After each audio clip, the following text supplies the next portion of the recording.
చాలామంది ఆలయానికి వెళ్ళి దేవుణ్ణి చూడగానే నాకు డబ్బు కావాలి, ఉద్యోగం కావాలి, వివాహం కావాలి, సంతానం కావాలి, వ్యాపారం కావాలి, లేదా నేను ఉన్నతమైనటువంటి స్థాయికి వెళ్ళాలి, ఇలాగా అనేక రకాల కోరికలు కోరుతూ ఉంటారు కదా.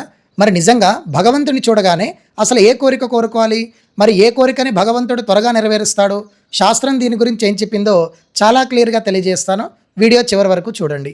భగవద్గీత 10వ అధ్యాయం 10వ శ్లోకంలో తేషాం సతతయుక్తానాం భజతాం ప్రీతిపూర్వకం, ఎవరైతే నన్ను భక్తితో ఆరాధిస్తారో వారికి సరైన మార్గాన్ని చూపే బుద్ధిని నేనే ప్రసాదిస్తాను అని దీని అర్థం. ఓ స్వామి, ధర్మంగా జీవించే బుద్ధి నీవు, సరైన సమయంలో సరైన నిర్ణయాలు తీసుకునే జ్ఞానాన్ని ప్రసాదించు, ఎంత పెద్ద కష్టం వచ్చినా ఎదుర్కొనే శక్తిని ప్రసాదించు.